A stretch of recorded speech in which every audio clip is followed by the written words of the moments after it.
Venkatesh advanced pain clinic, నొప్పి మాయం, surgery దూరం. For appointments 9155556563. ఇప్పుడు మనం ఇందాక ఆలయాల టాపిక్ తీసుకున్నాం కదా, ఇలా ఆలయాల విషయానికి వస్తే అంటే ఒక ధర్మాన్ని మనం కాపాడుకునే బాధ్యత మనందరి చేతిలో ఉంది. ఉన్నప్పుడు ఎవరికి వాళ్ళు అంటే ఏదైనా జరగగానే ఆలయాల విషయమే అవ్వచ్చు, ఇప్పుడు రకరకాల ఇబ్బందులు ఆడవాళ్ళ పైన జరిగేవి కూడా ఉంటున్నాయి. ఇలాంటివి జరిగినప్పుడు ప్రతి ఒక్కరు కూడా అరే అనుకుంటాము, బాధపడతాము, వెళ్ళి అక్కడ వరకు వెళ్ళి మాట్లాడాలి అనేసరికి సైలెంట్ అయిపోతారు. అంటే మా ఇంటి వరకు రాలేదు ఒక ఆలోచనలో ఉంటారు.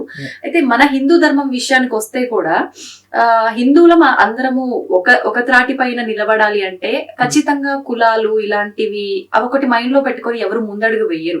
నిజంగా ఈ కుల గొడవలు ఇలాంటి గొడవలు ఇవన్నీ పక్కన పెట్టి ఒక అందరము ఒకటే అనే సమానత్వంతో ముందుకు వెళ్ళాలి అంటే ఏం చెయ్యాలి అసలు? మీరు మీడియా ఆడవాళ్ళ మీద ఇది మన అఘోరి ఒక ఆమె వస్తే మొత్తం ఆమెతో బిజినెస్ చేసుకున్నారు. Correct. Do you call that media? అట్లాంటి వాటిని ఎందుకు ఆదరిస్తున్నారు, ఎందుకు ఫాలో అవుతున్నారు జనాలు? ఏదో ఒక మెటీరియల్ మనం రికార్డ్ చేసి దాన్ని వైరల్ చేయాలనే ఫార్ములాతో ఎందుకు వస్తున్నారు? ఆమె భక్తితో మా గుడిని చేద్దామని వచ్చింది, మీరు రాలా, వీళ్ళు ఓన్లీ షూట్ చేయడానికి వచ్చారు. ఇట్లాంటి వాటి మీద చాలా స్ట్రిక్ట్ మెజర్స్ ఉండాలంటారు నేను. డిపార్ట్మెంట్స్ లేకపోతే మన హిందుత్వ ఆర్గనైజేషన్స్ ఇట్లాంటివన్నీ టేకప్ చేసి మరి ఆ కట్టడి చేసి, ఇప్పుడు చూడండి చాలా డైల్యూట్ అయిపోయింది ప్రాసెస్. ఎవడు పడితే వాడు 2 పేజీలు భగవద్గీత చదివేసి గురువు అయిపోతున్నాడు. వాడికి జనాలు ఈ లుక్అప్ టు పీపుల్ ఉంటారు చూడు, వాళ్ళు మాకేదో ఒక పాయింట్ చెప్పాడని చెప్పి వచ్చేస్తూ ఉంటాడు జనాలు. వీటన్నిటిని కంట్రోల్లో పెట్టాలి. Discipline system maybe Pawan Kalyan garu Sanatana board అయితే తొందరగా పెడితే బాగుంటుంది. దీన్ని మళ్ళీ అదర్ రిలీజియన్స్ ఎన్కాష్ చేసుకుంటే చాలా కంప అవుతుంది. అంటే మనలో మనమే ఒక హిందూ ధర్మంలో ఉండి కులాల గురించి ప్రస్తావించుకున్నప్పుడు పక్క మతం వాళ్ళు ఖచ్చితంగా ఛాన్స్ ఇచ్చినట్టు అవుతుంది కదా వాళ్ళకి. దాంట్లో కూడా డివిజన్స్ ఉన్నాయి. క్రిస్టియానిటీలో మోర్ డివిజన్స్ ఉన్నాయి, కానీ హిందుత్వలో ఉన్న డివిజన్స్ ని ఎందుకు హైలైట్ చేస్తున్నారు? కాస్ట్ సిస్టమ్ దీంట్లోనే ఉందని ఎందుకు అంటున్నారు? ముస్లిం అండ్ క్రిస్టియానిటీలో కూడా ఎక్కువ కాస్ట్లు ఉన్నాయి. దాంట్లో అసలు 200-300 డివిజన్స్ ఉంటాయి. వాళ్ళు ఒకరినొకరు కొట్టుకుంటా ఉంటారు ఇప్పుడు. ఒక దాంట్లో ఇంకా షరియా చట్టాలు, సున్నీ చట్టాలు, ఇంకా దాంట్లో రిలీజియన్ ఒకదాన్ని తీసుకుని మనం డివిజన్స్ అనకుండా human being it self is divided అనడం కరెక్ట్. ప్రపంచంలో ఉన్న మొత్తం హ్యుమానిటీలో కూడా మీరు ఎందుకుంటున్నాయంటే వేరే వాడిని ఇట్లా ఎక్స్క్లూజన్ గా చూడడం స్టార్ట్ చేసినప్పుడు, నీ బ్రెయిన్ లో ఎక్కువ నమ్మకాలతో పేరుకుపోయినప్పుడు, అల్లాని నమ్మేవాడప్పుడు, రాముని నమ్మేవాడప్పుడు కొట్టుకుంటారు. ఇక ఎక్కడ యూనిటీ అనే లైన్ ఎక్కడుంది? ఓన్లీ సద్గురువుకి ఇవన్నీ చూసి గాడ్ అనే వర్డే చాలా కరెక్ట్ అయిపోయింది, నేను అది వాడను.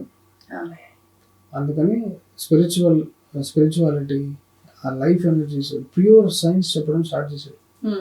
ఆయన ఒక వీడియోలో ఎంత గర్వంగా ఎంత బాగా చెప్పాడంటే, సాంస్క్రిట్ అంటే నాకు చాలా ఇష్టము, నాకు చదివే టైము అవకాశము చాలా ఉండింది, ఆయన కూడా నేను చదవలేదు, కావాలని చదవలేదు అన్నాడు ఆయన.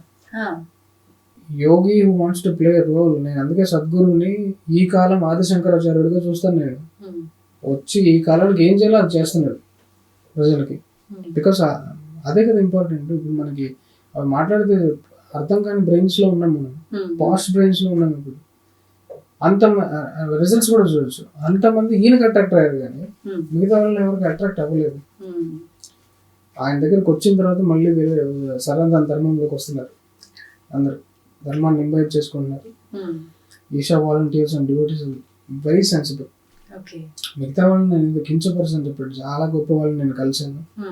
సంతోష్ ఘనాపాటి గారు ఉన్నారు. నేను అక్కడక్కడ ఈవెంట్లకు వెళ్ళినప్పుడు మన శృంగేరి ఉంది, చాలా మంది గొప్ప వాళ్ళని కలుస్తూ ఉంటాను, చాలా బాగా చేస్తున్నారు. బట్ నేను మనస్పూర్వకంగా చెప్పాలనుకుంటుంది ఏంటంటే, సద్గురు వర్క్ ని ఎవరు మ్యాచ్ చేయట్లేదు. This is incredible amount of work. ఏం చేయాలో అది ఎగ్జాక్ట్ గా ఆయన ఎంత ప్రణాళిక వేసుకుని ఉంటే, ఒక 7 day ప్రోగ్రామ్ డిజైన్ చేసి ఆ యూత్ కి ఎంత డెప్త్ లోకి తీసుకెళ్తున్నాడంటే, స్పిరిచువాలిటీని ఎంత ఇంట్రెస్టింగ్ చేశాడంటే, పేరెంట్స్ ని, పిల్లల్ని, అందరినీ, ఫ్యామిలీని పక్కన పెట్టి ఆశ్రమాలకు వచ్చేస్తున్నారు. Exploring this inner dimensions, inner sciences అంత ఇంట్రెస్టింగ్ చేశారు Sadhguru. Compared to other ashrams the rate of nonsense is very little. అసలు ఏం జరగట్లేదు ఆశ్రమం. దాన్ని జరుగుతున్న ఒక 2-3 ఇన్సిడెంట్స్ తీసుకుని గవర్నమెంట్ అటాక్ చేసి చాలా టార్చర్ పెడతారు. బయట అనుకుంటున్నట్టుగా ఎటువంటి విధానాలు తప్పుడుగా ఏమీ లేవంటారు. ఏమీ లేదు. It's heaven for సాధకర్స్.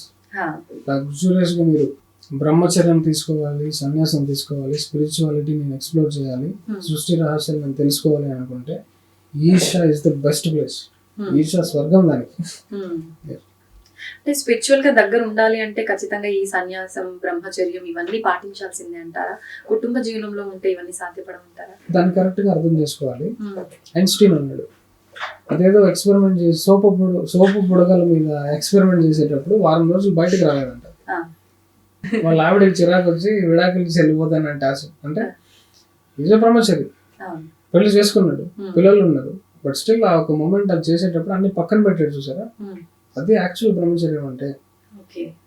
అది కూడా ఎక్స్ప్లోర్ చేస్తుంది, ఎగ్జిస్టెన్స్ లో ఉన్న మెటీరియల్స్ లో ఎక్స్ప్లోర్ చేస్తున్నాడు. నీ ఇన్నర్ డైమెన్షన్స్ నువ్వు ఎక్స్ప్లోర్ చేసినప్పుడు నీకు ఎంత టైం పడుతుందో తెలియదు. అండ్ అగైన్ స్పిరిచువాలిటీ అనేది ఒక పాత్ కాదు అసలు. ఫస్ట్ ఆఫ్ ఆల్ స్పిరిచువాలిటీ ఎంత కష్టము అంటారు చూసారా. నిన్ను నువ్వు తెలుసుకోవడం, నిన్ను నువ్వు చేరుకోవడానికి ఎంత దూరం వెళ్ళాలి? దెర్ ఇస్ నో డిస్టెన్స్ కదా. డిస్టెన్స్ లేనప్పుడు జర్నీ ఎట్లా అవుతుంది? ఇట్ ఈస్ టర్నింగ్ ఇన్వర్డ్ అంతే. నీ లోపల అంటే బయట ఇప్పటిదాకా బయట చూసావు, అన్ని బయట కనబడ్డాయి. నీ లోపల అది ఎక్కడి నుంచి పవర్ ఇస్తుంది, ఆ లోపల ఏం జరుగుతుంది అనేది గమనించాలి. అది డాక్టర్లు ఎక్స్ప్లెయిన్ చేయరు. డాక్టర్లు అన్నిటికీ పేర్లు పెట్టుకుంటారు, లివర్, కిడ్నీ అన్నారు. అది ఎలా పేర్లు తెలిసి నీకు లివర్ దాన్ని తెలుసు అనుకుంటున్నాము. దాన్ని ఎలా వాడుకోవాలో చెప్తుంది మనకు సైన్స్ అంతే.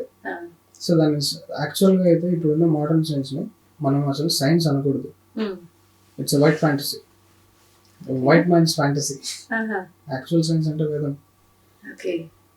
తెలుసుకోవాలనుకునే వాళ్ళకి సామవేదం షణ్ముఖ శర్మ గారు ఇచ్చిన ఫుల్ మెటీరియల్, త్రిపుర రహస్యం, శివగీత, ఇవి వినండి. డీప్ సీక్రెట్స్ ఆఫ్ ఎగ్జిస్టెన్స్ తెలుస్తుంది. గర్భంలో జరిగే ప్రతి రోజుని ఎక్స్ప్లెయిన్ చేశాడు శివుడు అప్పట్లో. మన వాళ్ళని పాములు పట్టేవాళ్ళు అంటారు, మనకేం తెలియదు. ఒకప్పుడు మన ఋషులు ఇంటెలిజెన్స్. ఇప్పుడు కూడా గర్భంలో శిశువులోకి ప్రాణం ఎలా ఎంటర్ అవుతుందో ఏ డాక్టర్కి తెలియదు, ప్రాణం ఎలా ఎగ్జిట్ అవుతుందో ఏ డాక్టర్కి తెలియదు.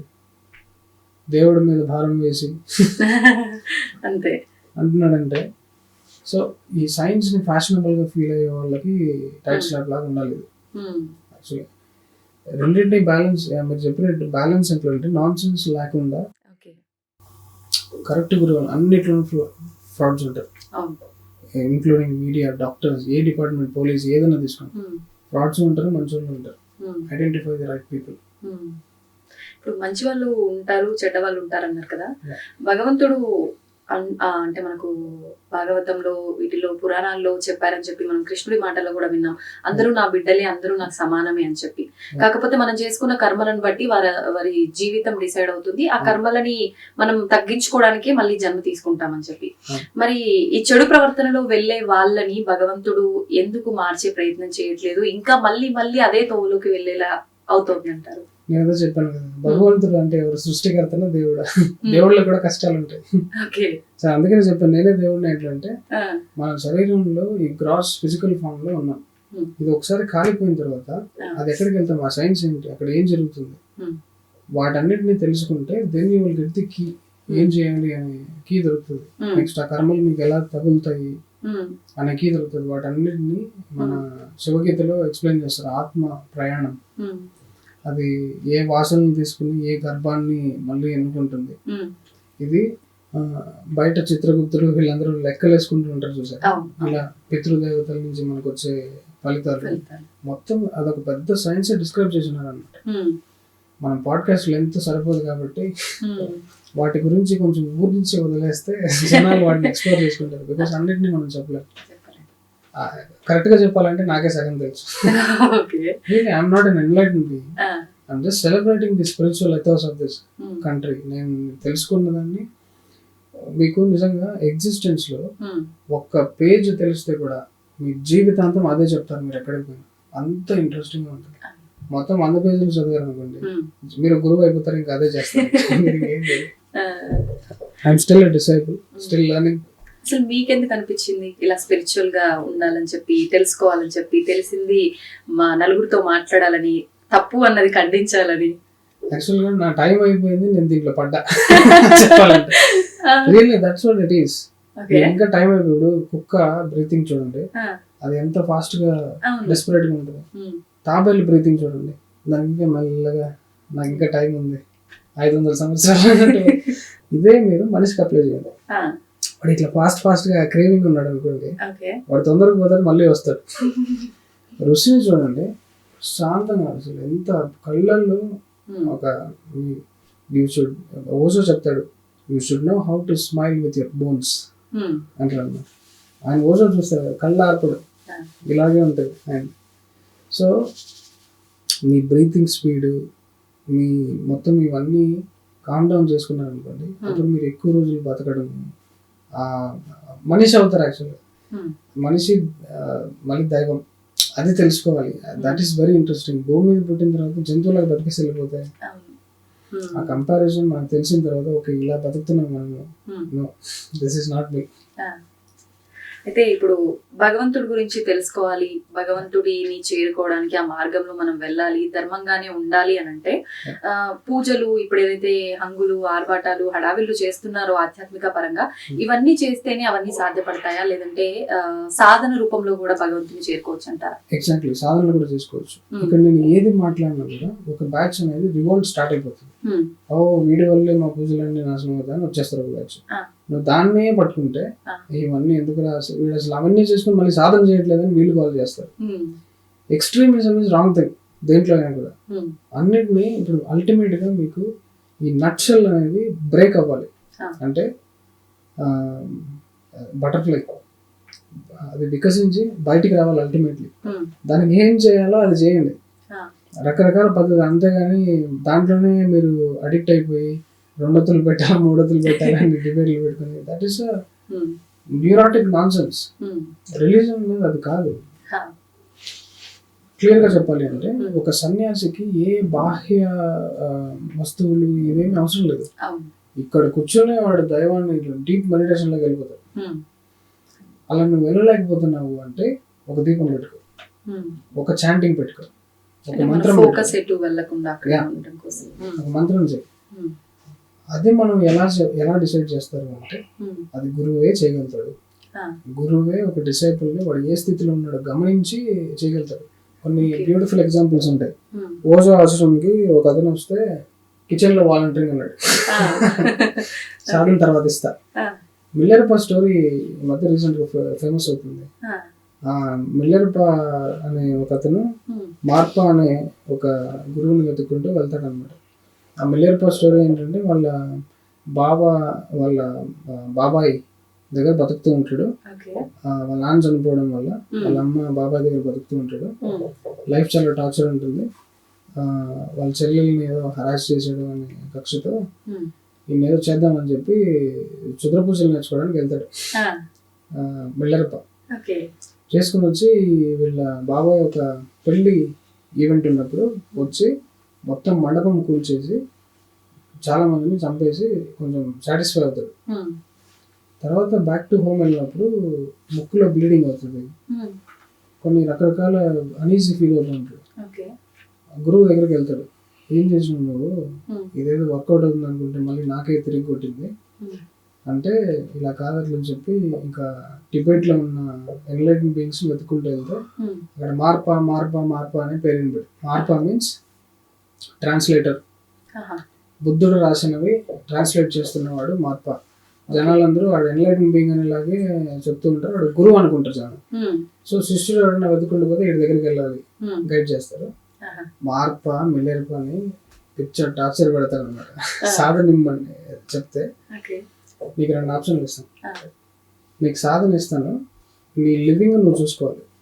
ఆప్షన్ 2, నీ లివింగ్ నేను ఇస్తాను, సాధన వేరే వాడి దగ్గర చూసుకోవాలి. ఏ ఆప్షన్ తీసుకుంటారు? శిష్యుడు అనేవాడు నా లివింగ్ నేను తెచ్చుకుంటాను, నాకు దయచేసి సాధన ఇవ్వండి. హీస్ క్రేవింగ్ ఫర్, దెబ్బతిని ఉన్నాడు. సరే పో, నీ సాధన సంపాదించుకురాకు అంటాడు. పోతాడు మిల్లెరపా, వెళ్ళి ఎక్కడెక్కడో పని చేసి అదేదో కొనుక్కుంటాడు. I don't remember the exact items. దాన్ని మళ్ళీ ఇంకో చోటు పెట్టి దాని వల్ల డబ్బులు సంపాదించుకుని కొన్ని సాక్స్ ఆఫ్ గోధుమలు, రొట్టె ముక్కలు చేసుకోవడానికి బ్యాగ్లో వేసుకుని అమ్మ ఇంకా సాధన వచ్చేస్తుందని ఎగ్జైట్మెంట్తో వస్తాడు. ఓకే. వచ్చేసానని చెప్పి బ్యాగ్ దించుతాడు. అక్కడ ఆల్రెడీ ఒక సాధనలో చాలా మంది మెడిటేషన్ చేపిస్తూ ఉంటాడు. వాళ్ళు డిస్టర్బ్ అయిపోతారు. మార్ప బయటకు వచ్చి గెట్ అవుట్, ఇట్లా దించుతావు బ్యాగ్ నువ్వు, I don't like it, get out అంటాడు. మళ్ళీ హర్ట్ అవుతాడు, బయట ఉంటాడు. వాళ్ళ ఆవిడ చూసి కొంచెం జాలి చూపించి లోపలికి రప్పిస్తారు. ఇట్లా టార్చర్ పెడతారు అనమాట. చేసి మా మిల్లరప్ప వాళ్ళ కొడుకుకి ఒక లైట్ హౌస్ కావాలి, నేను రాళ్ళలో ఏమి ఇవ్వను, అంతా నువ్వే తెచ్చుకుని నువ్వే లైట్ హౌస్ కట్టుకోవాలి అంటాడు అనమాట. చేస్తాడు బాబు. చేసి ఒళ్ళు అయిపోయి ఒక లైట్ హౌస్ బాగుంది, 4 లైట్ హౌస్లు కావాలంట. సాధనే ఇవ్వాల, ముసలోడు అయిపోతున్నాడు. వాళ్ళ ఆవిడ ఇదంతా చూసి ఇలా కాదు అట్లా చెప్పి ఆయనకి చెప్తుంది. ఇక్కడ టిబెట్లో సౌత్లో ఇంకో గురువు ఉంటాడు, నువ్వు అక్కడికి వెళ్తే సాధన ఇస్తాడు. అట్లంటే మార్పా దగ్గరికి